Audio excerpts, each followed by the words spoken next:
आज की इस वीडियो में हम एक नई सीरीज स्टार्ट करने जा रहे हैं एसएससी जीडी स्टूडेंट के लिए। एसएससी जीडी के हम सुपर सेट डिस्कस करने वाले हैं। यहाँ पे हम 10 सुपर सेट डिस्कस करेंगे, जो कि यहाँ पे हम लमसम 350 से 400 प्रश्नों का एक क्विक रिकैप लेंगे डिटेल के साथ, जो आपके आने वाले जीडी एग्जाम्स के लिए बहुत ज़्यादा महत्वपूर्ण होगा। इन सेटों के माध्यम से हम जीके को बेहतरीन तरीके से और डिटेल्ड तरीके से एनालाइज करेंगे और एक्सपेक्टेड क्वेश्चंस हैं ये, जो आपके आने वाले पेपर में देखे जा सकते हैं।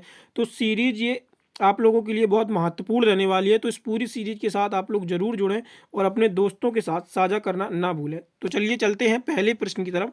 पहला प्रश्न है हमारा, नागरिकता। भारतीय संविधान के निम्नलिखित में से कौन से अनुच्छेद नागरिकता से संबंधित है? तो भारतीय संविधान के यहाँ पे अनुच्छेद जो हैं वो कौन से नागरिकता से संबंधित हैं? तो इसका राइट आंसर क्या होगा? तो इसका जो राइट आंसर होगा वो होगा 5 से 11। ये अनुच्छेद जो है आपके नागरिकता से संबंधित हैं और ये भाग 2 में आते हैं। कौन से भाग में आते हैं? तो ये भाग 2 में आते हैं। और यहाँ पे अगर हम इम्पोर्टेंट आर्टिकल की बात करें 5 से 11 में जो इम्पोर्टेंट बन सकते हैं, तो आपका एक पहला आ जाता है 5वां। तो ये कहता है कि संविधान के प्रारंभ में नागरिकता, और इसके बाद जो आपका अनुच्छेद 8 बनता है वो आपका एक इम्पोर्टेंट बन जाता है। इसमें कहा गया है भारत के बाहर रहने वाले भारतीयों के मूल के कुछ व्यक्तियों को नागरिकता के अधिकार हैं। और जो अनुच्छेद आपका 11 है वो भी आपका इम्पोर्टेंट है। इसमें कहा गया है कानून द्वारा नागरिकता के अधिकार को विनियमित करेगी, मतलब जो कानून बना के नागरिकता के अधिकार को ये लागू कर सकती है। और ये जो नागरिकता है गृह मंत्रालय के अधीन ये विषय है। अगला प्रश्न देखते हैं। अगला प्रश्न है 2011 की जनगणना के अनुसार भारत की जनसंख्या की 10 की वृद्धि कितनी थी? तो यहाँ पे पूछा गया है जो भारत की 2011 की जनगणना थी वहाँ पे 10 की वृद्धि कितनी दर्ज की गई थी? तो इसका राइट आंसर क्या होगा? तो इसका राइट आंसर जो है वो 17.64% यहाँ पे 10 की वृद्धि दर दर्ज की गई थी। अब यहाँ पे जनगणना है तो इसको हम पूरा एक ही क्विक में समाप्त कर देंगे। यहाँ पे देखते हैं जो आपकी जनसंख्या थी 2011 के अकॉर्डिंग वो लमसम 121 मिलियन थी। और यहाँ पे जो पुरुषों की संख्या थी वो 51.54 पुरुष थे, और महिलाएं जो थी वो 48.46% महिलाएं थी। और अगर हम ग्रामीण जनसंख्या की बात करें तो 833 मिलियन यानी कि 68.84 ये ग्रामीण जनसंख्या थी। और वहीं अगर हम घनत्व की बात करें तो वो 382 प्रति व्यक्ति वर्ग किलोमीटर इसका घनत्व था। और 2011 की जनगणना का आदर्श वाक्य क्या था? यहाँ पे हम देख लेते हैं। 2011 की जनगणना का जो आदर्श वाक्य था तो यह था, हमारी जनगणना क्या था? हमारी जनगणना हमारा भविष्य।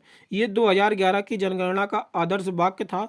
और 2011 की जनगणना के जो जनगणना आयुक्त थे वो कौन थे? तो वो आपके CM चंद्रमौली जो थे वो 2011 की जनगणना के जनगणना आयुक्त थे। तो ये आपका था 2011 से संबंधित जितने भी प्रश्न बन सकते थे तो वो मैंने यहाँ पे डिस्कस कर लिए हैं। अगला प्रश्न देखते हैं। अगला प्रश्न है आपका, मेजर ध्यानचंद किस खेल के लिए जाने जाते हैं? तो मेजर ध्यानचंद जो है वो किस खेल के लिए जाने जाते थे? तो इसका राइट आंसर क्या होगा? इसका राइट आंसर होगा फील्ड हॉकी। मेजर ध्यानचंद जो थे वो फील्ड हॉकी के खेल से संबंधित थे। अगर हम मेजर ध्यानचंद की बात करें तो 29 अगस्त को इन्हीं के लिए 29 अगस्त को राष्ट्रीय खेल दिवस भी मनाया जाता है। मेजर ध्यानचंद ने ओलंपिक में 3 स्वर्ण पदक जीते थे। ये आपको इम्पोर्टेंट याद रखना है। तो ये कब कब स्वर्ण पदक जीते थे? एक तो 1928 के ओलंपिक में जीते थे, इसके बाद 1932 में और 1936 में। ये मेजर ध्यानचंद ने 3 स्वर्ण पदक जीते थे ओलंपिक में। और भारत सरकार ने 1956 में ध्यानचंद को तीसरे सर्वोच्च नागरिक सम्मान से यानी कि पद्म भूषण से भी सम्मानित किया था। तो कब सम्मानित किया था? तो 1956 में इनको पद्म भूषण से सम्मानित किया गया था। और प्रतिभाशाली यहाँ पे हम देख लेते हैं, ये आपका एक और इम्पोर्टेंट पॉइंट था। तो 29 अगस्त मैंने आपको बता ही दिया है। चलिए चलते हैं अगले प्रश्न की तरफ। अगला प्रश्न आता है, माधवपुर मेला में आयोजित किया जाता है। तो माधवपुर मेला है ये आपका कहाँ पे आयोजित किया जाता है? तो जो माधवपुर मेला है ये आपका पोरबंदर में। कहाँ पे? पोरबंदर में इसको माधवपुर मेला को लगाया जाता है। और अगर हम प्रमुख मेलों की बात कर लें तो राजस्थान में जो प्रमुख मेला लगता है वो कौन सा है? तो वो आपका पुष्कर मेला है राजस्थान का। अगला कौन सा है? तो जो गंगा सागर मेला है ये आपका पश्चिम बंगाल में लगता है। कहाँ पे? वेस्ट बंगाल में गंगा सागर मेला लगता है। और सोनपुर मेला कहाँ पे लगता है? तो सोनपुर मेला जो है वो आपका बिहार में लगाया जाता है। इसके बाद त्रिशूरपुरम कहाँ पे लगता है? तो ये आपका केरल में लगता है। कौन सा? त्रिशूरपुरम मेला जो है ये आपका केरल से संबंधित है। अम्बुबाची मेला आपका असम से है। और ज्वालामुखी मेला जो है वो आपका हिमाचल प्रदेश से संबंधित है। अगला प्रश्न देखते हैं। अगला प्रश्न है हमारा, चितरंजन दास ने चुनाव लड़ने के लिए 1923 में किसके साथ मिलकर स्वराज पार्टी का स्थापना की थी? तो चितरंजन दास ने किसके साथ यहाँ पे ये मिले थे? तो स्वराज पार्टी में जो चितरंजन दास थे ये मोतीलाल नेहरू के साथ इन्होंने इसका गठन किया था। किसके साथ? मोतीलाल नेहरू के साथ चितरंजन दास ने इसका गठन किया था स्वराज पार्टी का। और यहाँ पे हम आपको बता दें तो जो मोतीलाल नेहरू थे वो इस पार्टी के, स्वराज पार्टी के सचिव थे। और चितरंजन दास जो थे वो इसके अध्यक्ष थे। अगला प्रश्न देखते हैं। अगला प्रश्न है, समुद्री अभ्यास, ये है समुद्र लक्ष्मण 2024 भारत और किस देश की नौसेना के बीच आयोजित किया जाता है? तो इसका राइट आंसर क्या होगा? तो इसका जो राइट आंसर है वो आपका है मलेशिया। मलेशिया के साथ हम ये समुद्री अभ्यास जो समुद्र लक्ष्मण है इसको हम करते हैं। और यहीं पे कुछ इंपॉर्टेंट अभ्यास देख लेते हैं। जैसे आपका आता है मित्र शक्ति। तो मित्र शक्ति जो है ये भारत किसके साथ करता है? तो ये श्रीलंका के साथ मित्र शक्ति करता है भारत। और खंजर जो है वो भारत और किर्गिस्तान के बीच होता है। वज्र प्रहार जो है वो आपका भारत और यूएसए के बीच होता है। और सूर्य किरण भी इंपॉर्टेंट आता है यहाँ पे। सूर्य किरण जो युद्ध अभ्यास है वो आपका भारत और नेपाल के बीच होता है। और संप्रीति जो युद्ध अभ्यास है वो भारत और बांग्लादेश के बीच होता है। अगला प्रश्न आता है, मेवे, वनस्पति तेल और मछली निम्नलिखित में से किसके अच्छे स्रोत होते हैं?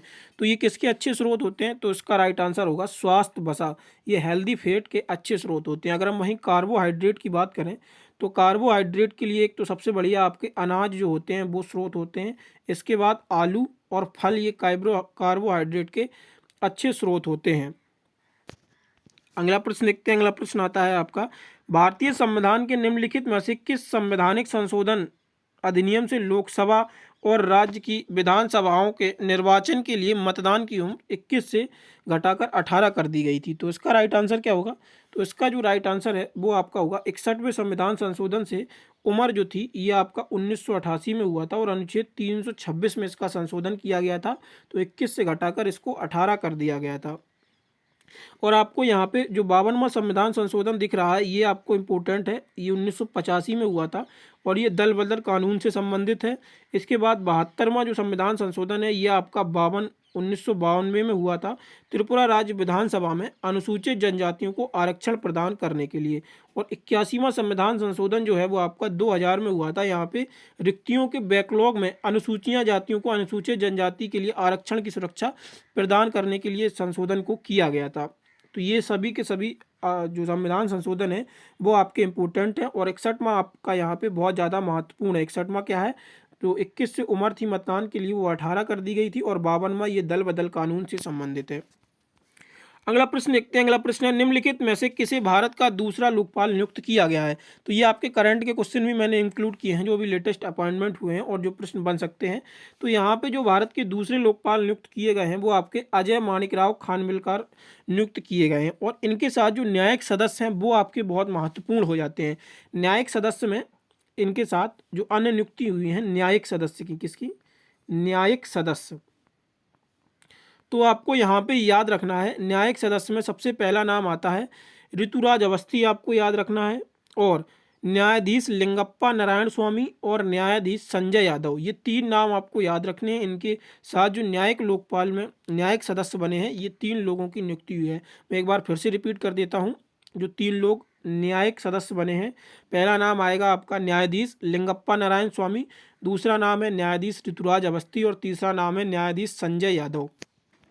अगर हम लोकपाल की बात करें तो लोकपाल का जो कार्यकाल होता है, अध्यक्ष और सदस्यों का कार्यकाल 5 वर्ष या 70 वर्ष की आयु इनमें से जो पहले हो जाए। पहला लोकपाल आयुक्त अधिनियम 2013 को संसद में लाया गया था और 2024 में इसको पारित कर दिया गया था। और जो पहले लोकपाल बने थे वो आपके पिनाकी चंद्र घोष थे। तो ये आपकी लोकपाल से संबंधित जानकारी थी। अगला प्रश्न देखते हैं। अगला प्रश्न है, कर्नाटक का अलमाटी बांध निम्नलिखित में से किस नदी पर बना है? तो अलमाटी बांध जो है वो आपका किस नदी पर बना हुआ है? तो उसका राइट आंसर होगा कृष्णा नदी। कृष्णा नदी पर आपका अलमाटी बांध बना हुआ है।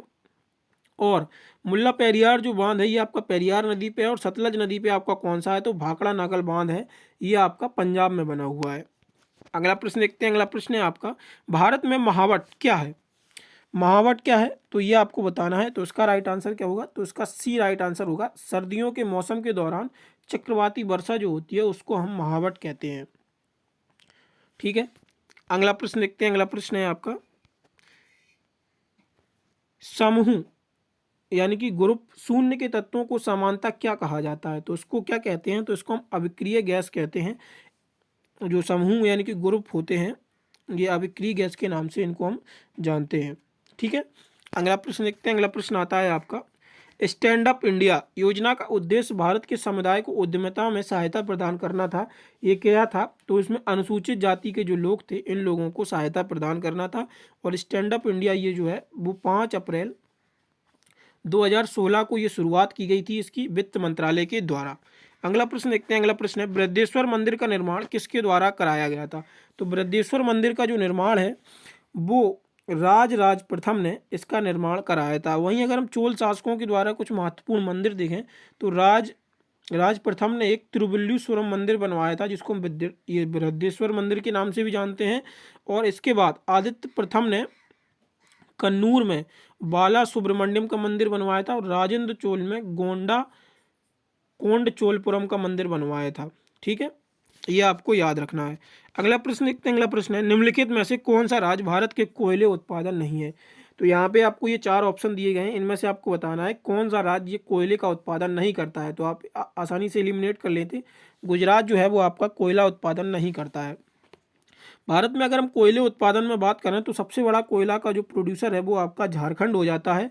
और कोयले के मतलब मेनली 4 प्रकार होते हैं। एक तो पीट होता है, पीट, लिग्नाइट, बिटुमिनस और एंथ्रेसाइट। अगर आपसे एक ये भी प्रश्न बनता है कि कोयले की सर्वोच्च क्वालिटी कौन सी होती है और सबसे खराब क्वालिटी कौन सी होती है, तो आपको नॉर्मली यहाँ पे अल्फ़ाबेटिकली याद रखना है, एंथ्रेसाइट, बिटुमिनस, लिग्नाइट और पीट। जैसे ये ऑर्डर है अल्फ़ाबेट में आता है, पहले ए आता है, फिर बी आता है, फिर एल आता है, फिर पी आता है। तो सबसे बेहतरीन कोयले की क्वालिटी जो होती है वो एंथ्रेसाइट होती है, और सबसे ख़राब जो होती है वो पीट होती है। यहाँ पे आपको ये भी याद रखना है, ये भी प्रश्न आपका बन जाता है। अगला देखते हैं। अगला है, भारत की प्रथम गति शक्ति अनुसंधान पीठ कहाँ पर स्थित की गई?